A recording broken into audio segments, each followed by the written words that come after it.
Good morning and welcome back to Mousumi lifestyle. আলিপুরদুয়ারের ছোট্ট গ্রাম জলদাপাড়া থেকে আমি মৌসুমি নতুন আরেকটি ভিডিও তোমাদের সঙ্গে শেয়ার করতে চলে এসেছি। তো আজকে সকালবেলা দেখো ফ্রেশ হয়ে আমি এসেছিলাম একটু জমির দিকে, কারণ এদিকটায় আমাদের ছাগল বাঁধা আছে। আর এই তো ভাস্তিও এসেছে এদিকটা দিয়ে, ও ঘুরে ঘুরে ওদের এই ছাগলের বাচ্চাটাকে কোলে নিয়ে এসেছে। অনেক দিন পর ওদের বাড়িতে এই ছোট্ট ছাগলের বাচ্চাটা হয়েছে, তো সবারই অনেক আদরের।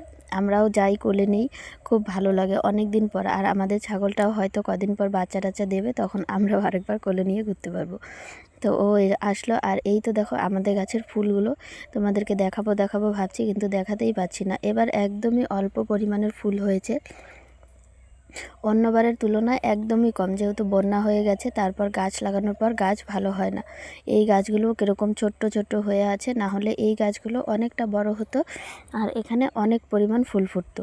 তো ছোট গাছ হওয়াতে বেশি ফুল ফুটবে না, তো অল্প একটু ফুলই ফুটেছে। যাই হোক, তারপর আসলাম বিছানাপত্র তুলতে। এই বিছানাপত্র তুলে পরিষ্কার করে তারপর যাব রান্নাঘরের দিকে, একটুখানি কাজ আছে। রান্নাঘরেই যাই বা অন্য জায়গাতেই যাই, তাতে মানে যে কোনো একটা কাজ আছে, আমার ঠিকঠাক মনে পড়ছে না। তো যাই হোক, আর তো যখন কাজটা হবে তখন তো তোমাদের সঙ্গে দেখাবই। তো এই তো দেখো, এই লেপের কাভারগুলো আজকে সবগুলো খুলবো। আজকে আমার বিছানাটা খুলবো, তারপরে বাবারটা, সবগুলো খুলে লেপের কাভারগুলো ধোয়ার জন্য বের করব। কিন্তু দুর্ভাগ্য, আজকে আর লেপের কাভারটা ধোয়া হবে না। তার কারণ হচ্ছে আজকে আকাশটা খুবই খারাপ করেছে, ঠিকঠাক রোদও নেই। আর ঠিকঠাক রোদ না থাকলে এই কম্বলগুলো ধুয়ে দিলে পরে যদি না শুকায় তখনকে গন্ধ গন্ধ করে। তো কমফোর্টটাও ফুরিয়ে গেছে, যে দুদিন থাকলেও গন্ধ বেরোবে না। তো কমফোর্টটাও ফুরিয়ে গেছে, সেই জন্য আমি আর এখন ধুচ্ছি না। তো এটাকে এখন জমা করে রাখবো, আজকের দিনটা এভাবেই থাকবে। আর গায়ে দেওয়া যাচ্ছে না, ভালোই গন্ধ কীরকম একটা লাগছে, যেন একটা আঠা আঠা চিটচিটে টাইপের। তো আমি তো আমারটা তুলে রেখেছি, বাবাদেরটাও তুলেই রাখবো, ওদেরটাও দেবো না গায়ে দিতে। তো বাবা যে দুদিন থেকে লেপ টেপ গায়ে দিচ্ছেও না, তো তুলে রাখলাম। আর এই তো আমার যে বিছানাটায় থাকছি, খাটটা, আমাদের কংক্রিটের ঘর, ঝাড়ু দেওয়ার পর প্রচণ্ড পরিমাণ ধুলো ওড়ে, তো সেই খাটটা একটুখানি মুছে দিচ্ছি। এত পরিমাণ ধুলো যে খাটের মধ্যে হয়েছে সেটা তো বলারই মতন না। এই দিকটা তো শুধু সামনাটা মুছছি, পেছন দিকগুলোতে কী যে অবস্থা হয়ে আছে সেটা তো বলাই যাচ্ছে না। যেগুলো মানে ওয়ালের সাইডে যে দুটো সাইড আছে একদম ওয়ালের সঙ্গে লেগে আছে, সেগুলোর কথা তো বলতেই পারছি না, কীরকম হয়ে আছে সেটাও জানি না।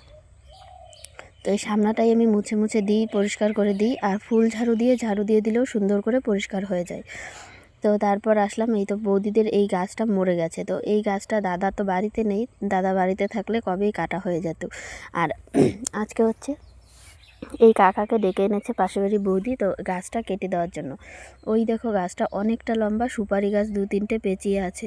তো গাছটার গোড়াটা কেটেছে, আর এই অল্প একটু লেগে আছে, এতটুকু কেটে তারপরেই তো এখন চারিয়ে দেবে, তাহলে কিন্তু গাছটা পড়ে যাবে।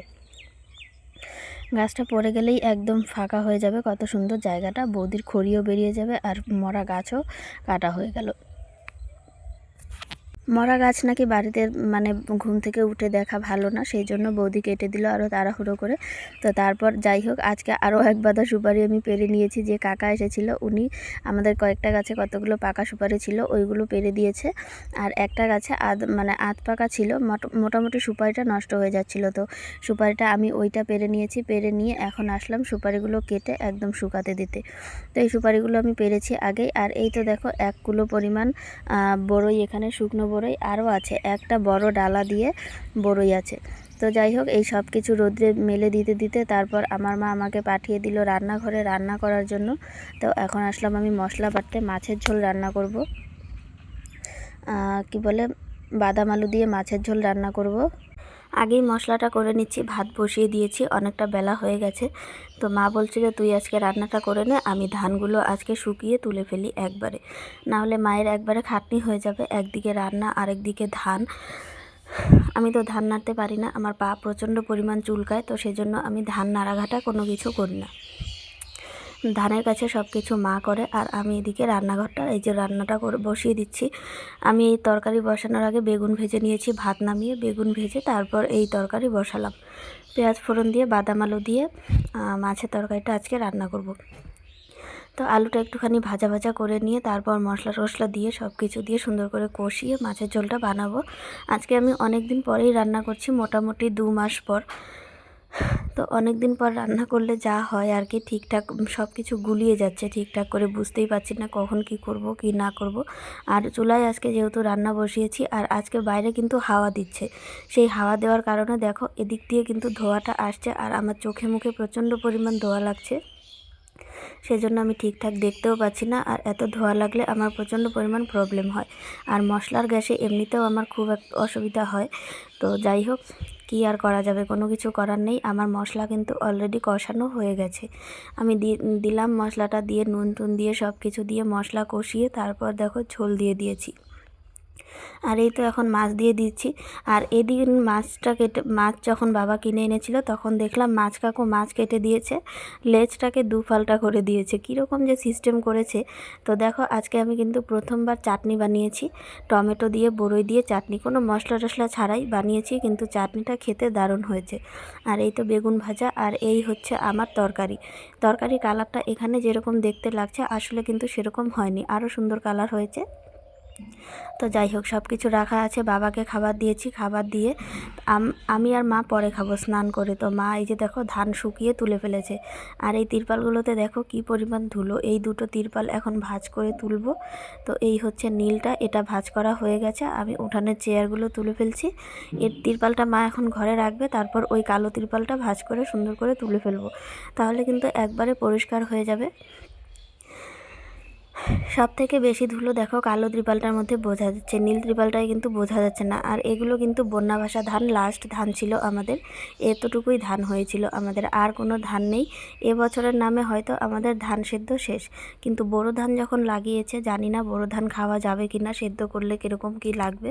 তো সেটা হয়তো অল্প একটু সেদ্ধ করে খেয়ে দেখবে আগে, যদি ভালো লাগে তারপর, ভালো লাগে বলতে কি, যদি ভালো হয় তবে খাওয়া হবে, আর না হলে বিক্রি করে দেওয়া হবে।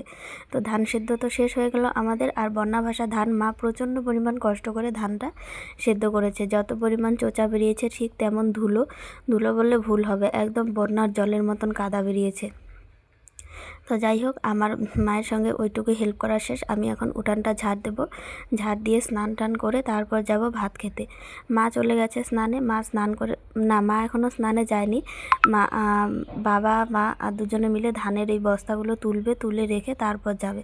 আর এই জায়গাটা কয়েকদিনের মধ্যেই হয়তো আমাদের ঢালাই কাজ হয়ে যাবে, তখন এরকম ধুলোও উঠবে না আর এই নোংরাও জমবে না, তখন সুন্দর দেখাবে, জায়গাটা পরিষ্কার পরিচ্ছন্ন দেখাবে। তো ধানের বস্তাটার জন্য ঝাড় দেওয়া যাচ্ছিল না, ধানের বস্তাটাকে আমি ফেলে দিয়ে তারপরেই তো ঝাড়টা দিয়ে দিচ্ছি এখন সুন্দর করে। এইটুকু জায়গায় ঝাড় দিলে আমার ঝাড় দেওয়া কমপ্লিট হয়ে যাবে। অনেকটা জায়গাই হয়, আমাদের উঠানটা অনেকটা বড়, শুধু এই জায়গাটা না, সামনের দিকে আরও জায়গা আছে। তো অনেকখানি করে জায়গা ঝাড় দিতে হয়, না হলে পরিষ্কার হয় না, দেখতেও বাজে লাগে।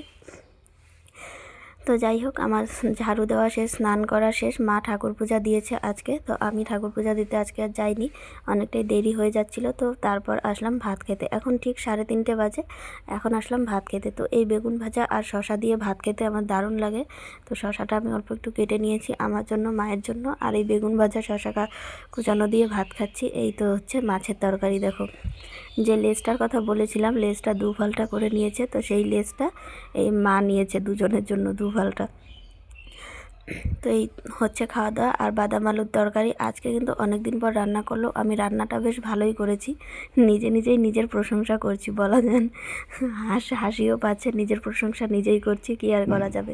তো যাই হোক, আমি খাওয়া দাওয়া করি, আর আজকের ভিডিওটা এখানেই শেষ করছি। তোমরা সবাই ভালো থেকো, সুস্থ থেকো, দেখা হবে পরের ব্লগে। আর ভিডিওটা ভালো লাগলে অবশ্যই চ্যানেলটা সাবস্ক্রাইব করে দিও, আর লাইক কমেন্ট শেয়ার করে সবাই পাশে থেকো। টাটা।